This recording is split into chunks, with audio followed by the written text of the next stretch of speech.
નમસ્કાર વિદ્યાર્થી મિત્રો, આજે આપણે ધોરણ 7ના ગુજરાતી વિષયના દ્વિતીય સત્રના એકમ 8 ચરણોમાંના પ્રશ્નોત્તરોનો અભ્યાસ કરીશું. પ્રશ્નોમાં સૌપ્રથમ આપણે વિકલ્પોનો અભ્યાસ કરીશું. વિકલ્પો આ મુજબ છે. 1. ઉગમણે આભમાં એટલે એનો જવાબ છે પૂર્વમાં. 2. પંખીની પાંખ અને ચાંચમાં વગડાને ઝરણાનું શું લહેરે છે? એનો ઉત્તર છે ઘાન.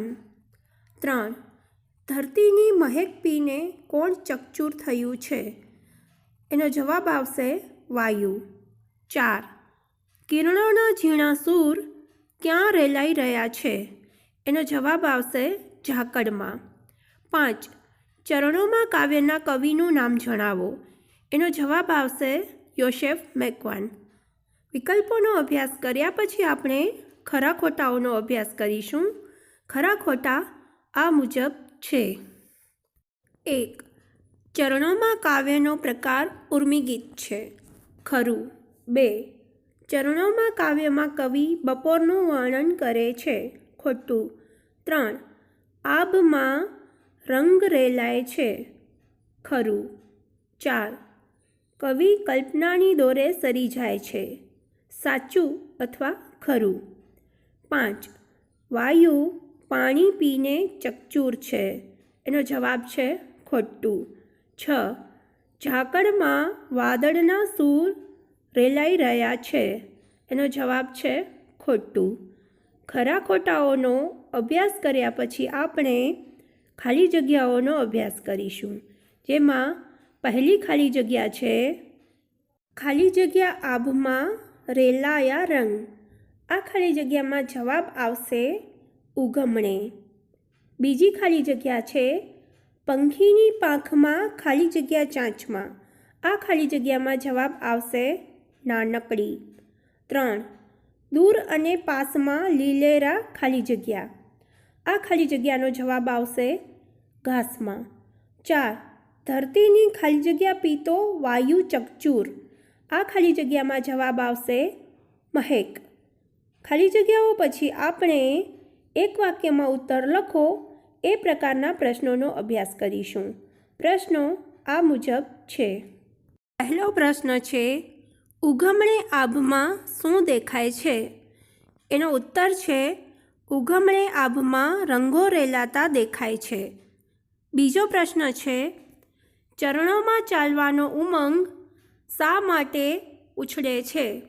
એનો જવાબ છે કુદરતની સુંદરતા અને વાતાવરણની તાજગીને લીધે ચરણોમાં ચાલવાનો ઉમંગ ઉછળે છે.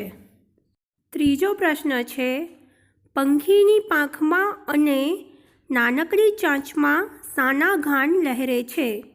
એનો જવાબ છે પંખીની પાંખમાં અને નાનકડી ચાંચમાં વગડાના અને ઝરણાના ઘાન લહેરે છે.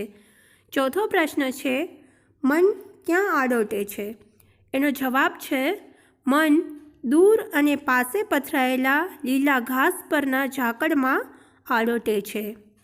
એક વાક્યમાં ઉત્તર લખો એ પ્રકારના પ્રશ્નોનો અભ્યાસ કર્યા પછી આપણે વ્યાકરણને લગતા પ્રશ્નોનો અભ્યાસ કરીશું.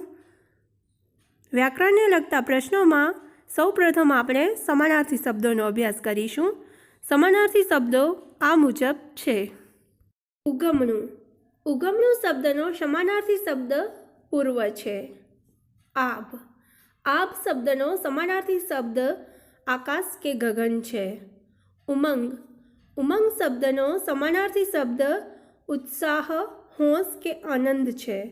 પહાડ. પહાડ શબ્દનો સમાનાર્થી શબ્દ ડુંગર કે પર્વત છે. છલંગ. છલંગ શબ્દનો સમાનાર્થી શબ્દ કૂદકો કે ઠેકડો છે. સમાનાર્થી શબ્દોનો અભ્યાસ કર્યા પછી આપણે વિરુદ્ધાર્થી શબ્દોનો અભ્યાસ કરીશું. વિરુદ્ધાર્થી શબ્દો આ મુજબ છે. ઉગમણું. ઉગમણું શબ્દનો વિરુદ્ધાર્થી શબ્દ આથમણું છે. દૂર. દૂર શબ્દનો વિરુદ્ધાર્થી શબ્દ પાસે કે નજીક છે. ઉત્સાહ.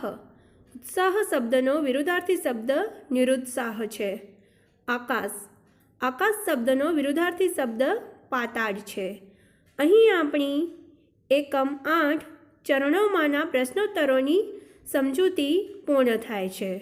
તમે પ્રશ્નોત્તર વિડીયોમાં જોવાની સાથે સાથે એની નોંધ તમારી નોટબુકમાં પણ કરશો. ફરી મળીશું નવા વિડીયો સાથે. આભાર.